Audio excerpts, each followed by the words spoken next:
자, 이번 타임에는 이제 주택법의 적용 범주 중에서 주택법 적용에 관한 주제 보겠습니다.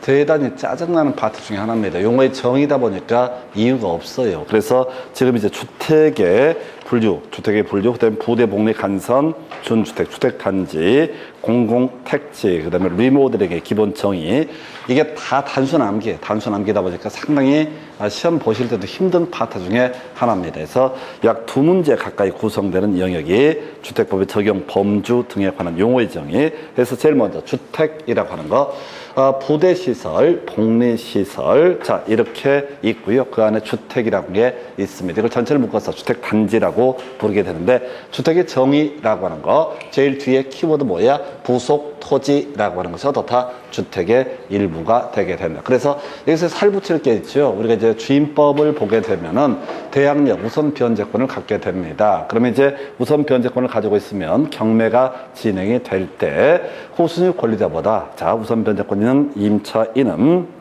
우선 변제를 받을 수 있다. 그때 나오는 주제가 뭐냐면, 대지가 경매가 진행이 됐을 때 그 대지의 환가 대금에 대해서도 우선 변제를 받을 수 있다. 그래서 이게 좀 특이한 거죠. 우리 민법에서 부동산이라는 것은 토지와 건축물, 왜 그 밖에 토지의 정착물 이렇게 정의를 하죠. 그래서 토지 정착물에는 수목이라든가 농작물 등이 이슈가 되는데, 2차 과목에 넘어와서 보게 되면 토지, 건물 외에도 항상 주택이라는 정의가 나오게 되죠. 세법에서도 주택에 있어서 재산세 이런 것들 납기, 건물과 달리 취급을 합니다. 그래서 주택이라고 하는 것은 건축물의 전부 또는 일부하고요. 그 다음에 부속 토지까지를 묶어서 부를 때 뭐라고 한다? 주택이라고 정의를 한다. 문제 구성할 때도요, 부속 토지를 제외한다. 이런 식으로 말장난을 하게 됩니다. 그래서 주택의 정의, 부속 토지를 포함해서 주택으로 해석을 하게 된다. 자, 그 다음에 이제 어려운 것이 주택의 종류, 소유자의 수에 따른 주택의 종류.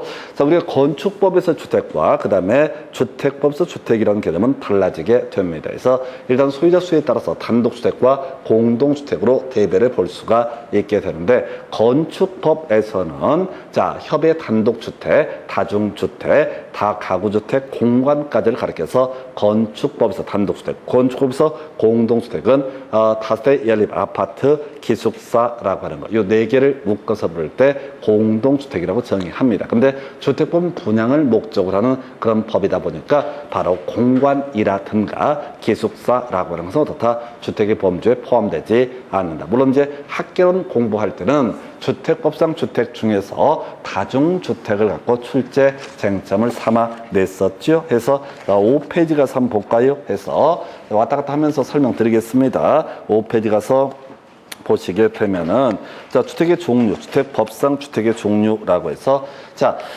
지금 단독주택이라는 용자에는 그냥 단독주택이 있었고요, 다중주택이 있었고, 다가구주택이라는 게 있었죠. 그래서 다중주택 3층 이하에 330 이하라고 하는 거, 그 다음에 다가구주택은 3층 이하에 660 이하, 그 다음에 다세대 연립 4개층 이하 공통점 660 이하가 되면 다세대, 660을 초과하면 연립이라고 되어 있고, 아파트 5개층 이상의 주거 용도로 쓰이는 것을 뭐라고 정의한다? 아파트라고 정의를 하게 됩니다. 그래서 학개론할 때는 출제 포인트가 그 다중주택이 출제 포인트라고 설명을 드렸었고, 그 다음에 건축법상 공동주택의 분류, 단독주택의 분류는 따로 얘기를 안 합니다. 출제 포인트가 안 되고, 그 다음에 주택법상의 주택이라고 하는 거, 다시 돌아와서 교재 201페이지. 이 주택법상 주택에서는 공간 기숙사는 어떻다? 주택법상 주택에는 포함되지 않는다라는 개념이 출제 이슈. 그 다음에 이제 소위 국민주택하고 민영주택에 구분해서 우리가 기억할 건 국민주택만 기억을 해야 되죠. 그래서 이 국민주택이라고 하는 거, 국가 지자체 공사해서 우리가 기억할 거, 토지공사, 지방공사가 건설한 주택으로서 국민주택 규모 이하의 주택을 가리켜서 뭐라고 그런다? 바로 국민주택이라 부른다. 그 다음에 재원, 국가 지자체 재정도 있는데 그건 포인트 안 되고, 기금 이하라고 해서 주택도시기금의 자금을 지원받아서 건설되는 주택도 뭐가 된다? 바로 국민주택이다. 뒤에 공통적으로 국민주택 규모 이하 나와 있는데, 이거 현혹되지 마시고 그냥 단순하게 토지공사, 지방공사가 건설 등을 하거나 또는 주택도시기금의 자금을 지원받아 건설 개량되게 되면 이것을 뭐라 부른다? 국민주택이라 부른다. 그래서 민간업자 같은 경우도요, 돈을 빌려서 주택도시기금에서 자금을 지원받아서 대출 받아가지고 주택 건설 사업을 하게 되면 뭐가 된다? 국민주택이라는 개념이 되게 됩니다. 이거 어디서 공부하셨냐면 바로 금융론 파트, 부동산학개론 금융론 파트에서 기금 이하라는 주제 다시 한번 가서 눈으로 직접 확인을 해보도록 하겠습니다. 기금 이하 해서 여러분 교재 41페이지, 40페이지, 39페이지네요. 39페이지 가서 보게 되면은 자, 두 번째, 자, 상환 의무 여부에 따라서 지분 금융, 부채 금융, 매자닌 금융으로 대별해 볼 수가 있다. 40페이지, 39페이지입니다. 이런 게 하나가 있겠고요. 두 번째가 주택 도시 기금의 용도라고 해서 거기서 기억할 건 뭐라고 했어요? 이하라고 하는 거, 기금 이하라고 해서 주택 도시 기금은 국민주택 규모 39페이지입니다. 국민주택 규모 이하의 주택의 건설, 매입, 자, 임대 뭐 등등등 해서 기금은 어떻다? 이하로만 쓰일 수 있다. 그래서 주택 도시 기금의 자금을 지원받아서 건설업체가 주택을 건설하게 되면 그때 개념 자체가 뭐라고요? 국민주택 규모 이하의 주택까지만 어떻다? 건설할 수 있다라는 개념이 내재가 되어 있습니다. 그래서 학개론 파트에서 지금 7년 동안 두 번인가 구성되던 것이 기금 이하라고 하는 거. 다시 돌아와서요. 바로 이렇게 가죠. 자, 국민주택 규모의 주택이라고 하는 거 기본은 얼마? 85제곱미터 이하의 주택을 국민주택 규모의 주택이라고 해석을 하게 됩니다. 자, 그런데 외울 거 아닌 거 외워야 되죠. 100제곱미터짜리를 외우셔야 됩니다. 그래서 수도권도 아니고 도시지역도 아닌 읍면지역에서는 얼마? 100제곱미터 이하의 주택을 가리켜서 뭐라고 한다? 국민주택 규모의 주택이라고 정의를 하게 된다. 원칙은 85야. 85는 외우는 게 아니야. 수도권도 아니고 도시지역도 아닌 읍면지역, 시골에서는 100제곱미터까지를 뭐라 부른다? 국민주택 규모의 주택이라고 해석을 하게 된다라고 하는 거. 자, 그래서 원칙이 아니라 예외 파트 100제곱미터 이하가 되는 케이스를 정확하게 외우셔야 돼. 그래서 수도권에서 국민주택 규모 주택은 그냥 85제곱미터, 도시지역에서는 85제곱미터, 자, 그 다음에 나머지 이것도 아니고 저것도 아닌 읍면지역에서는 얼마? 100제곱미터 이하라고 하는 거예요. 그래서 민영주택은 국민주택을 제외한 나머지 주택을 민영주택이라고 정의한다. 민영주택은 당합이 안 돼요. 그래서 이 문제 구성할 때도 결국은 국민주택이라는 정의 또는 과거에 나왔던 게 국민주택 규모라는 개념 100제곱미터를 가지고 쟁점을 삼아내게 됩니다. 자, 그런 게 있겠고요. 그래서 이게 이제 재원에 따른 분류, 소유자의 수에 따른 주택의 분류라는 개념 체크해 드렸고요. 그 다음 검토 드리게 될 주제가 세대 구분형 공동주택에서 일단 밑줄을 그어진 거 볼까요? 구분 소유할 수 없는 주택이라고 되어 있습니다. 그래서 이건 답은 아닌데 옳은 걸 고르실 때 엄청 길잖아요. 그래서 끝머리를 구분 소유할 수 있는 주택 이런 식으로 구성을 하게 됩니다. 해서 논리 구조를 잡아주셔야 돼요. 그래서 세대 구분형 공동주택은 한 주택에 한 아파트에 두 세대 이상이 들어가서 두 세대가 살 수 있는 공간 이런 것을 가리켜서 세대 구분형 공동주택 해서 이 세대 구분형 공동주택에 관한 이슈는요 특징이 뭐가 되는 거냐면 소유자는 무조건 한 명인데 두 집 살림이 가능하다. 그래서 이게 뭔 소리인지 감이 안 잡혀야 정상이야. 왜? 현실에 보이지 않는 것들이니까. 그래서 지금 우리 법에 들어온 지 한 2년쯤 됐습니다. 이런 1인 세대, 1인 가구가 급증하는 시대에 있어서 요거 세대 구분형 공동주택을 짓자고 법을 만들어 뒀는데 사실 현실적으로 안 돼요. 안 돼. 그래서 두 가지지. 첫 번째 나왔던 것이 사업계획 승인 대상이라고 해서 애초에 집을 지을 때 세대 구분형 공동주택에서 3분의 1, 3분의 1 끝 해서 요건 숫자만 물어보는 거야. 3분의 1, 3분의 1까지만 어떻다? 가능하다라고 하는 거. 해서 의미 보니까 이런 식이죠. 자, 주택단지 전체로 기준으로 봤을 때 그 호수가 3분의 1을 넘지 아니할 것. 그 다음에 이제 동단위로 들어가나요? 자, 주거 전용 면적 합계를 기준으로 봤을 때 어떻다? 3분의 1을 넘지 아니할 것. 그래서 오죽에서는 이 이름이 뭐가 있어? 세대 구분형 공동주택. 이걸 세를 뭐라고? 3분의 1 이렇게 하는 거야. 세대 구분형 공동주택은 3분의 1, 3분의 1. 이게 사업계획 승인 대상. 이게 이제 우리 법이 들어온 지 한 3, 4년 됐네요. 근데 한 번도 시행이 안 돼. 아무도 이게 관심이 없어. 그래서 정부에서 미리 정책적으로 1인 가구, 1인 세대 대화 정책에 대비해서 이런 주택을 지을 수 있게 법을 만들어 놨지만은 실제 아파트를 건설, 분양하는 입장에서, 공급받는 입장에서 이런 거 안 좋아해. 새 집인데 그냥 혼자 들어가 살려고. 나중에 가서 마음 바뀐 사람들 고칠 수 있게 만드는 게 추가적으로 허가를 받아서 다 뜯어 고칠 수가 있다. 해서 자, 이게 앞에는 두 세대 이하일 거. 이건 뭐 따로 외울 것도 없죠. 그래서 한 집에 최대 어떻다 두 집 살림까지 가능하다라고 할 것. 해서 10분의 1, 3분의 1에서 3, 3은 13 이런 식으로 외우면 끝나. 해서 지금 사업계획 승인 대상은 뭐가 되고 3분의 1, 3분의 1 이렇게 갈 테고 그 다음에 지금 허가를 받아서 기존의 주택을 뜯어 고쳐서 세대 구분형 공동주택으로 시야를 만들고 싶을 때 10분의 1, 3분의 1이라고 하는 거. 이건 절대 내용을 보시면 안 돼. 문제 지문 자체가 너무너무 길기 때문에 요건 이제 무조건 괄호 넣기 문제로만 구성을 할 수가 있습니다. 그래서 굳이 두 세대 이하까지 외우려면 3, 3은 23 이렇게 외워버리는 게 훨씬 더 빨라요. 그래서 두 세대 10분의 1, 3분의 1이라고 하는 거 절대 의미 새기지 마실 것. 해봤자 외워봤자 나오지도 않을 거니까. 그래서 주택법에서 지금 용어의 정의에 관한 부분 제가 말씀드렸잖아요. 최대 두 문제 구성되는데 아주 개떡처럼 출제를 한다고 짜증나게 구성을 하니까 3, 3은 23, 3, 3은 23. 이게 세대 구분형 공동주택. 오죽 했으면 얘가 세로 시작하게 해서 세대 구분형 공동주택은 뭐라고요? 3, 3은 23 이렇게 외우시게 됩니다. 3, 3은 23 세대 구분형 공동주택 두 가지야. 숫자 물어보는 게 답을 구성할 때는 3, 3은 23 이렇게 구성을 하게 될 것이고 그 다음에 사이드 지문으로 구분 소유를 할 수 없는 주택을 구분 소유를 할 수 있는 주택 이런 식으로 말장난해서 구성을 하게 됩니다. 그래서 3, 3은 23 이렇게 끝내시면 되는 거야. 의미 새기지 말라고 그랬어요. 해봤자 아무런 의미 없어. 지금 들어봐봤자 얼마 가지 않아서 다 잊어버릴 거고 어차피 이건 빡센 문제 3, 3은 23이라고 하는 거 요렇게 그림을 잡아주실 거예요. 자, 그 다음에 이제 검토드릴 게 토지 임대부 분양주택 한 번도 시험에 나오지 않은 주제입니다. 도시형 생활주택 둘 다 도시형 생활주택은 좀 오래전에 나왔었죠. 그래서 먼저 토지 임대부 분양주택 40년이고요. 75% 끝 해서 개념 설명드립니다.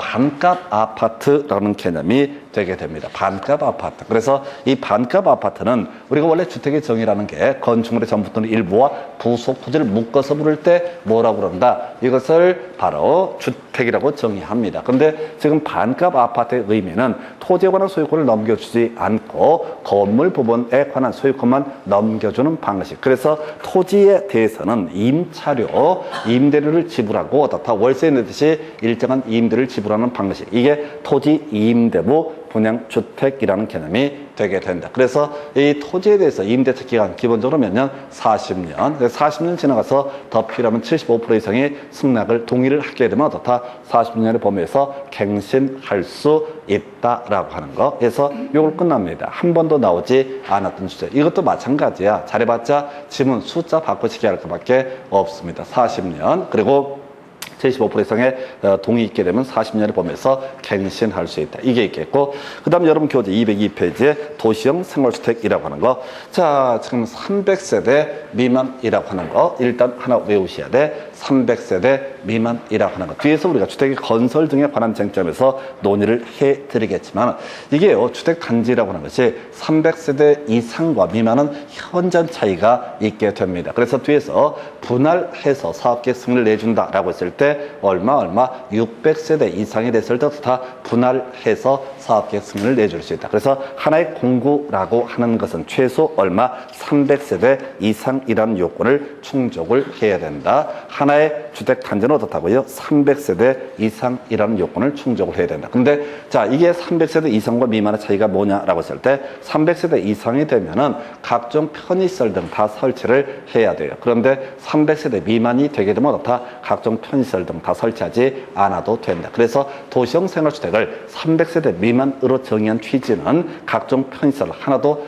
설치하지 않아도 된다. 이명박 정부 때 이런저런 사연이 있어서 만들어진 주택 정책 중에 하나가 도시형 생활주택이라는 개념이 될 테고요. 그 다음 두 번째 암기하실 거 함께 건축할 수 있다라고 하는 거. 이렇게 뭐라고요? 함께 건축할 수 있다. 마지막 문제가 함께 건축할 수 있다가 나왔습니다. 개념은 이렇습니다. 원래 중간에 내용들이 겁나 많아. 근데 시험에 안 나와. 23회 때인가 마지막 구성이 되고 거의 구성이 되지 않아. 해서 지금 23회 때는 8년 전에 나오고 안 나온단 말이에요. 그래서 이게 원래 도시형 생활주택만 해도 겁나 내용 많아. 해서 그걸 한다고 해서 될 것 같지가 않아. 그래서 일단 논리 구조가 뭐냐면 일반 주택과 도시형 생활주택은 전혀 건축 규제가 다릅니다. 그래서 원래 함께 건축하면 된다 안 된다? 함께 건축하면 안 됩니다. 예를 들어서 주차장 면적을 보게 되면 도시형 생활주택은 10세대당 주차장 한 면만 필요합니다. 일반 주택은 기본적으로 한 세대당 주차장 한 면이 필요해. 그래서 만약에 도시형 생활주택과 일반 주택을 함께 건축을 하게 되면 주차장 면에서 복잡치료 문제가 터져.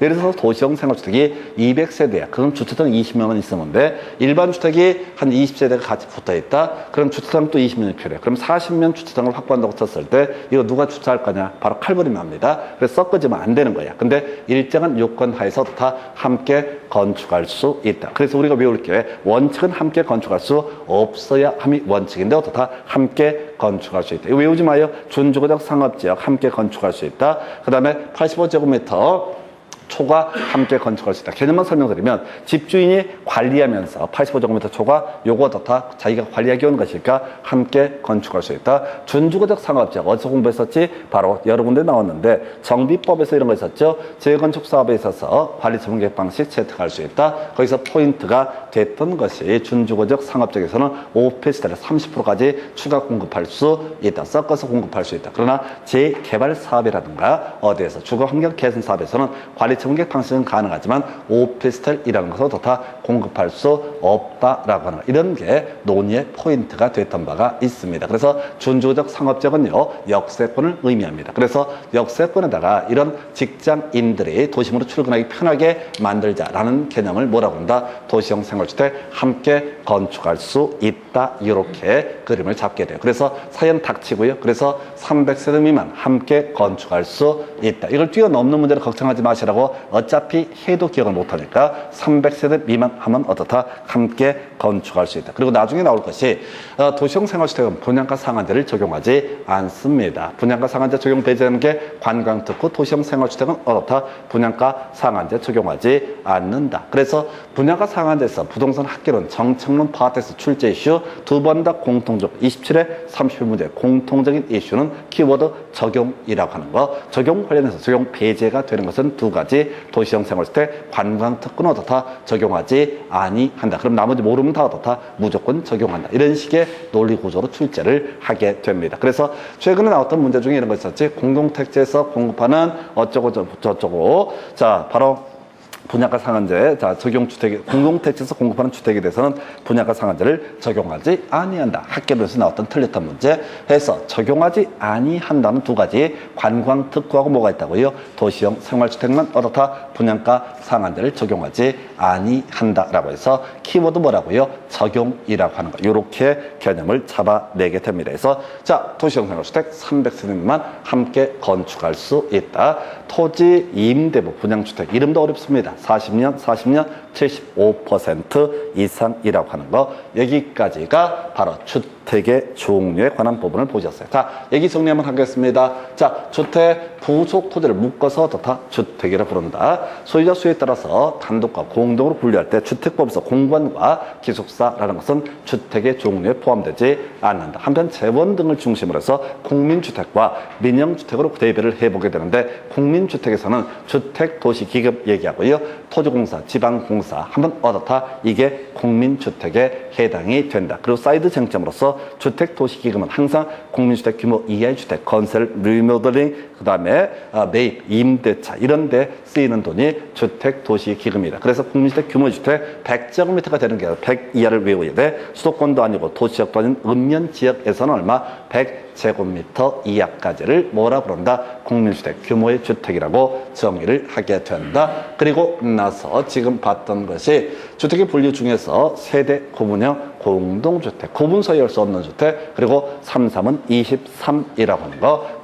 세대 고분형 공동주택 뭐라고요? 33은 23이라고 하는 거. 없어 보여도 이렇게 외우시는 게 만수무강이 쉽습니다. 좋습니다. 그래서 33은 23. 집에 가서는 하지 마요. 33은 23 하고 있으면 옆에서 보다가 속이 터져. 33은 굳이 인가나 이렇게 무식한 취급을 받게 됩니다. 그래서 33은 23. 그 다음에 이제 토지 임대 분양주택 40년, 75%, 40년. 도시형 생활주택 300세대 미만. 그리고 함께 건축할 수 있다라고 하는 거. 도시형 생활주택 300세대 미만 함께 건축할 수 있다. 제발 내 시킨 대로 한번 해보시려니까 이게 어느 순간에 시험 문제가 쫙쫙쫙 풀리면서 내가 머리가 너무 좋았나. 내가 고등학교 때 그냥 계속 학교를 다니고 공부를 해볼 걸 그때 했으면 서울대 갔기도 했겠다 이렇게 생각하는데 그럴 일이 없으니까 쓸데없는 생각하지 마시고 33은 23이라고 하는 거. 33은 23, 33은 23 이렇게 가야 돼. 나중에 이제 제가 몇 개 발견한 게 있어요. 공식 외우기 힘든 것들. 근데 이렇게 몇 개 이제 공식 외워버리면요 거의 해결이 되게 될 것이고요. 이제 주택 아닌 거에 대해서 보겠습니다. 주택은 아닌데 주택처럼 얘기하는 거 준주택이라는 용어가 나오게 됩니다. 그래서 뭐라고 되어 있냐면 주택 외 건축물과 부속 토지라고 되어 있죠.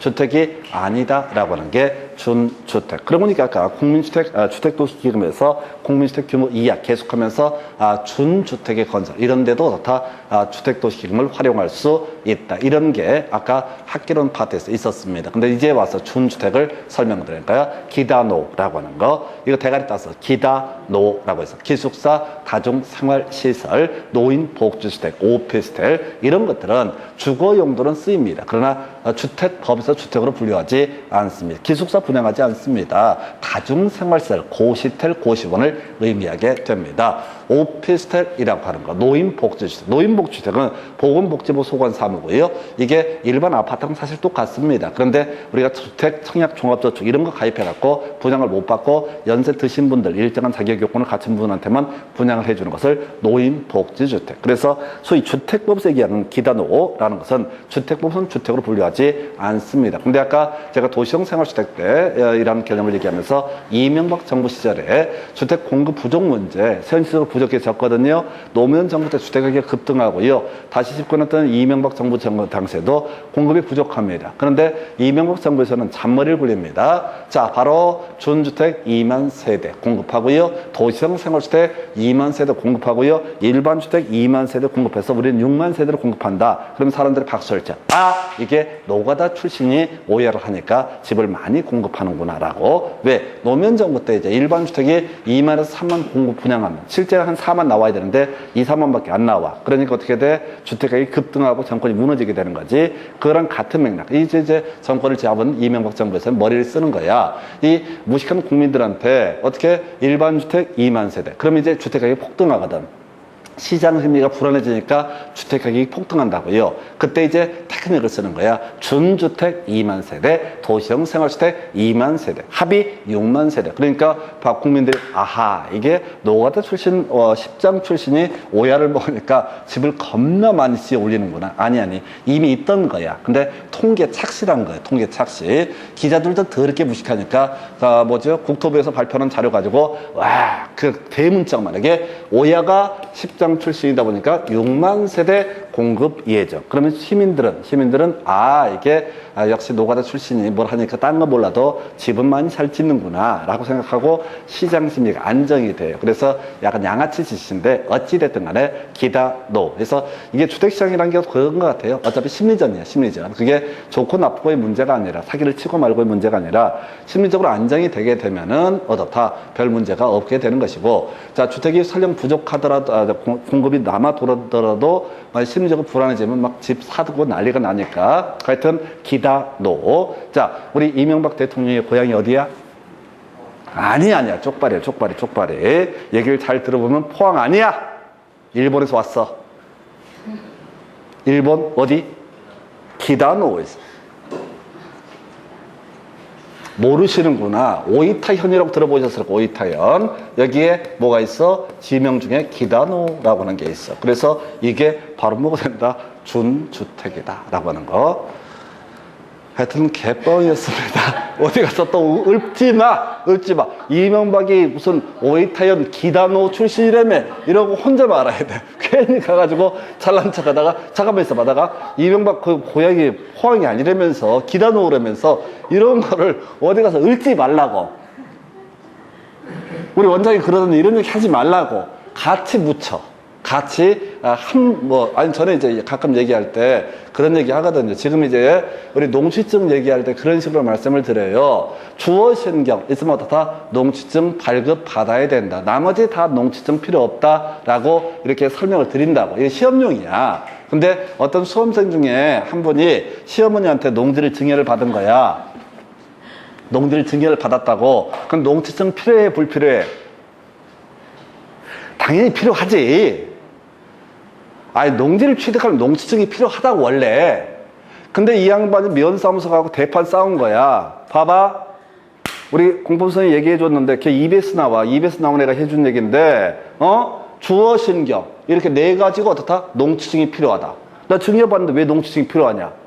그러니까 이제 면사무소 직원이 설명을 했겠지. 아, 이 새끼가 지금 이거 띄엄띄엄 보네? 이렇게 가실 거야.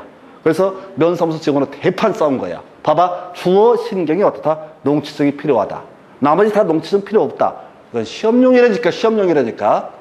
시험용을 갖고 바로 현장에 가서 바로 다 이렇게 붙어갖고 혼자 이제 좀 이렇게 분위기가 밀리잖아. 그러니까 우리 선생이 EBS 방송국에서 강의하는 선생이다까지 막 팔아. 그럼 어떻게 돼? 같이 묻혀. 다시 오늘 말씀해 주제. 이명박 전 대통령의 고향은 어디가 된다? 기단호. 그러나 이것은 우리끼리만 알고 있어야 되지, 어디 가서 이명박이 쪽발이라면 태생이 오이타연 기단호라면 이렇게 하게 되면 완전 다 개쓰레기로 묻히는 수가 있다 해서 그냥 공식적으로는 포항이고요. 우리끼리 알고 있을 때는 어떻다? 기단호. 이게 뭐가 된다? 준주택이라는 거. 그래서 단순 종류고요. 이 준주택은 주택의 종류는 포함되지 않는다라고. 오피스텔도 그래서 기숙사도 다중생활시설도 그다음에 노인복지주택도 주택의 종류는 포함되지 않는다라고 이렇게 가셔야 됩니다. 그래서 기다노 외우기 어려워요. 그래서 쪽발이 말 같아서 한번 말을 만들어 봤고요.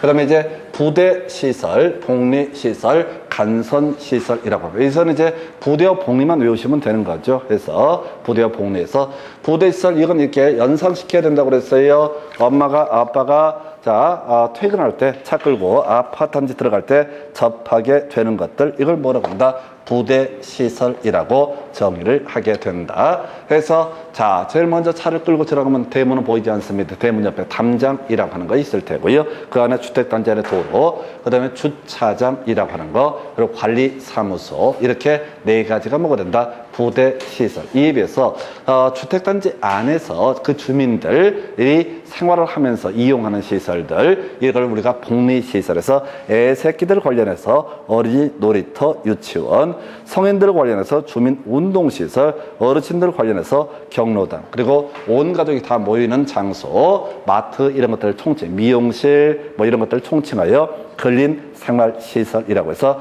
부대, 복리 반드시 외우셔야 됩니다. 간선시설은 외우지 않습니다. 그래서 결국은 부대, 복리, 간선을 비교하는 게 이슈가 되게 된다. 그래서 이건 답 안 되더라도 지문을 꼭 하나씩 던지는 거.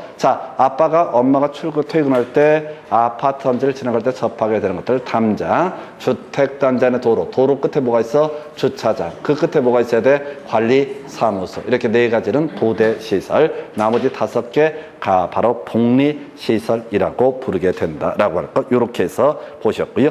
최근에 이제 한참 나오고 있는 것 중에 하나가 주택단지 분리 여부 등에 관한 주제. 그래서 지금 2개만 사실 외우면 되는 거죠. 다 갈 건 아니고요. 일반도라고요. 도시계획 예정도로. 이게 이제 별개 단지로 본다와 한 개 단지로 본다라고 하는 거, 이렇게 구성을 합니다. 이것도 지금 이제 7년 동안 3번인가 4번 나와요. 답을 2번 뽑습니다. 겁나 중요해. 그래서 하나의 주택 단지가 있다. 주택 단지라고 하는 것은 앞에서 공부했던 주택과 그 다음에 부대, 복리, 간선시설 등을 아우르는 전체 땅 덩어리를 주택 단지라고 정의를 합니다. 근데 이 주택 단지를 가로지르는 도로가 있다. 이게 소위 일반 도로가 되면 폭이 20m 이상이 됐을 때 어떻다? 2개 별개의 단지로 해석을 하게 된다. 별개의 단지로 해석을 한다. 도시계획 예정도로가 폭이 8m 이상이 되면 어떻다? 별개, 2개 단지로 해석을 하게 된다라고. 요것만 계속 가는 거야. 그럼 이제 일반 도로가 폭이 20m 미만이 되게 되면 어떻다? 1개 단지가 되게 된다. 도시계획 예정도로가 폭이 8m 미만이 되게 되면 어떻다? 1개 단지. 그래서 예를 들어서 자, 폭 12m의 일반 도로. 그러면 단지 몇 개? 1개 이렇게 가시게 됩니다. 폭 8m, 폭 12m의 도시계획 예정도로는 그건 2개 단지. 이런 식의 논리 구조로 가게 되는 거예요. 그래서 자, 지금 이제 일반 도로와 도시계획 예정도 2개만 주구장창, 나머지 뭐 철도가 지나가고 고속도로가 지나가고 등등등 하면 어떻다? 당연히 별개의 단지. 나 요거 할 때만 생각나는 게 그 숙명여대인가 그 대학이 생각나. 그 대학이 아마 제가 알기로는 중간에 뭐 도로 같은 게 있는 걸로 알고 있어요. 캠퍼스 양쪽을 가로지르는 그게 별개의 단지. 아마도 그게 일반 도로가 되면 폭이 얼마? 20m 이상이 될 테고, 도시계획 예정도로가 되면 얼마? 폭이 8m 이상이라고 하는 거. 야, 그래서 아마 제가 속대를 안 가, 근처까지는 가봤는데 한 번도 안 가본 적, 정확히 기억을 못 하겠는데, 하여튼 아마 속대가 그게 중간에 도로 있다고 들었던 것 같아요. 도로 있다고. 그래서 그렇고, 보러 보니까 생각나는데, 한양대는요, 개구멍이 그렇게 많아. 개구멍이. 그래서 데모할 때 도망가기 쉽게 개구멍이 있고, 동국대라는 학교 같은 경우는 그냥 남산하고 그냥 연결되어 있습니다. 그래서 경찰들이 쫓아오면 그냥 남산으로 그냥 올라가면 됩니다. 그래서 산이 하도 가팔라가지고 어차피 경찰도 못 쫓아오다가 지쳐버려요. 그리고 성대는 아무것도 없어요. 성대를 가면은 후배들의 질문이 있습니다. 제가 학교에 있을 때 제일 인상 깊었던 질문 중에 하나가, 애가 뭐라고 그러냐면, 선배님, 우리는 캠퍼스가 어디 있나요? 이렇게 물어봐. 학교 캠퍼스가 있을 것을 알고 온 거야. 학교 팜플렛 보면 캠퍼스가 있거든. 근데 거기 이제 제가 얘기했죠. 거기 수원에 있어. 캠퍼스는 수원에 가면 캠퍼스가 있고, 여기는 건물 한 2-3 동 있고, 서강대도 마찬가지죠. 캠퍼스가 없어. 그냥 건물 한 2-3 동 갖다 놓고 대학이라고. 뭔 얘기하고 있어요? 자, 숙대부터 시작해서 한양대, 동국대, 그 다음에 성대, 그 다음에 쭉 돌아왔어요. 다시. 일반도로 폭 얼마? 20m 이상. 되게 중요합니다. 이게 되게 까다로워요. 일반도로 20m 이상, 도시계획 예정도로 8m 이상이 되면 어떻다? 별개 단지. 그래서 이제 별개의 단지로 보는 것과 한 개의 단지로 보는 것, 나머지 절대 눈길 주시면 안 돼. 여러분 자료는 제가 미리 그 일반 도로하고 도시계획 예정도 2개만 포인트를 삼아놨어. 그래서 반드시 이걸 다른 걸 보시면 안 되고요. 이렇게 아예 구성을 하게 됩니다. 그 정도가 되게 될 것이고요. 그 다음에 이제 공공택지라는 주제가 나와 있죠. 그래서 패턴 잡아내셔야 되죠. 점점점은 공공택지에 해당한다, 포함한다, 오른편 되겠습니다.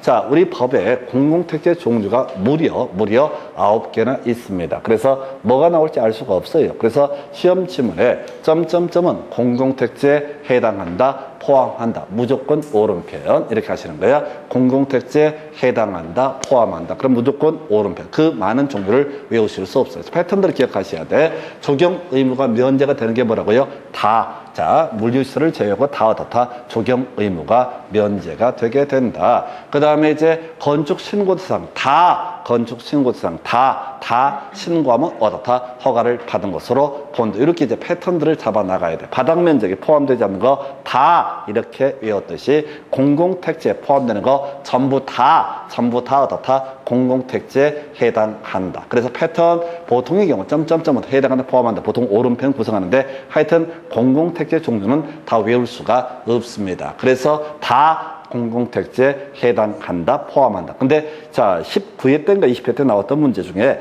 다음 중 공공택지가 아닌 것을 고르시오, 이런 문제가 구성이 됐었고요. 자, 도시개발사만 기억하시면 됩니다. 여기서 환지 방식이라는 전제, 이걸 가지고 문제 어렵게 구성할 때, 도시개발조합이 시행하는 도시개발 사업에서 조성된 공동주택 건설 용지, 이걸 이름하여 공공택지가 아니다. 공공택지의 정의는 수용 방식을 통해서 조성한 공동주택 건설 용지를 뭐라고 부른다? 공공택지라고 부르게 됩니다. 자, 9개 사업이 뭐라고요? 9개 사업이 바로 여기 몇 개 예시가 되어 있는데, 전에 산업단지 개발 사업이 구성이 됐었는데, 자, 어떤 사업이 됐든 이런 것들은 다 무슨 방식? 수용 방식을 통해서 조성한 공동주택 건설 용지를 뭐라고 한다?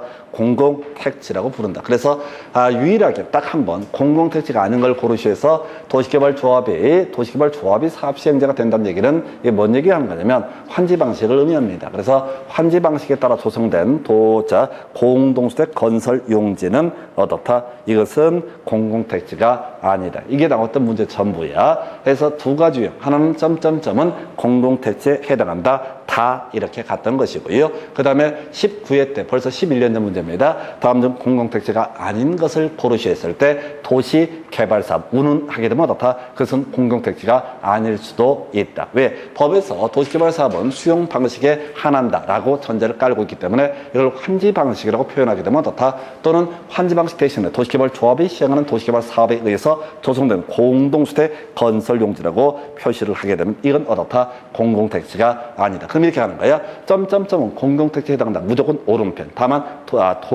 시험 문제 구성할 때 공공택지가 아닌 것을 고르시오. 그럼 뭘 무조건 찾아야 돼? 도시개발사업이라는 것을 찾아보게 되면 그 아이가 어떻다? 바로 틀리게 구성을 할 수가 있다라고 할 거. 이게 공공택지. 그래서 나중에 공공택지에서는 분양가 상한제를 적용한다. 근데 이런 것도 적절치가 않아. 그래서 실제 제일 중요한 이슈 도시형생활주택 관광특구는 어떻다? 바로 분양가 상한제를 적용하지 않는다. 이렇게 갈 것이고요. 자, 마지막 주제 리모델링에 관한 점에 여기 나와 있는 게 리모델링 전부입니다. 해서 자, 리모델링 관련해서 검토 드리게 될 것, 리모델링 관련해서 검토 드릴 것 이렇게 가야 되죠.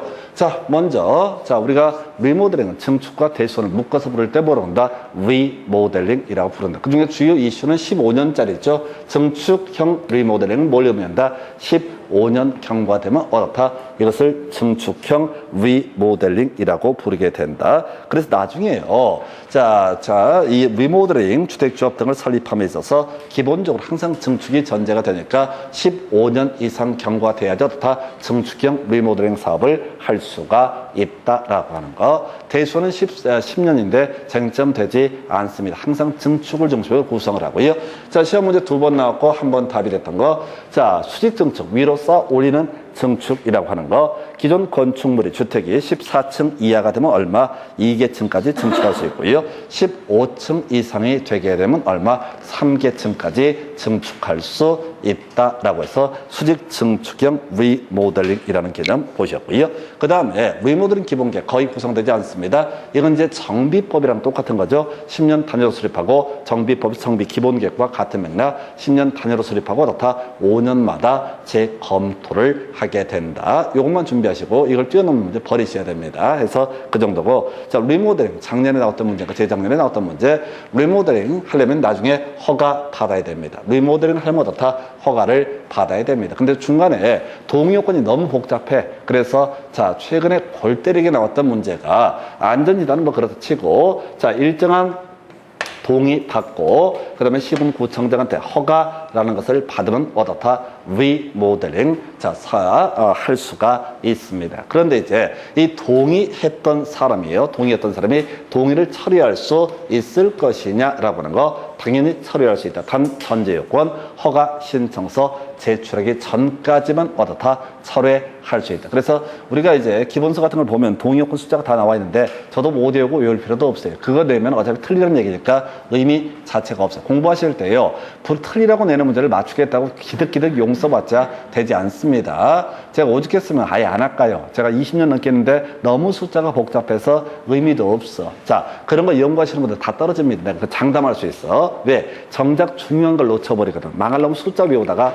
한 번도 16년간 안 나오는데 혼자 독야청청 나만의 세계에 빠져가지고 계속 그걸 외우기 시작한다고. 근데 시험 문제에서는 숫자는 하나도 안 물어보고 이 허를 찌르고 원래 동의하고 시군구청장한테 허가를 받으면 뭘 할 수 있다? 리모델링을 시행할 수 있는데 동의했던 사람이 중간에 수틀리면 어떻다? 처리할 수 있는데 대신 철회 시점이라고 하는 거 아무 때고 처리할 수 있는 것이 아니라 허가 신청서 제출되기 전까지만 어떻다 그 동의 의사를 철회할 수 있다라고 했어요. 이 파트가 제일 어렵습니다. 그래서 이 파트 한번 관련해서 정리하게 되면은 자 뒤에 앞에서 주택 보셨고 기란호 준주택 이명박 씨 관련된 얘기도 했었고 자 주택단지 자 일반 도로 20m 이상이 되면 어떻다 분리가 됐을 때 두 개 단지가 된다. 20m 미만이 되는 일반 도로는 한 개 단지, 도시계획 예정도로 8m 미만이 되면 한 개 단지, 8m 이상이 되면 어떻다 두 개 단지, 두 개만 가셔야 돼. 나머지 절대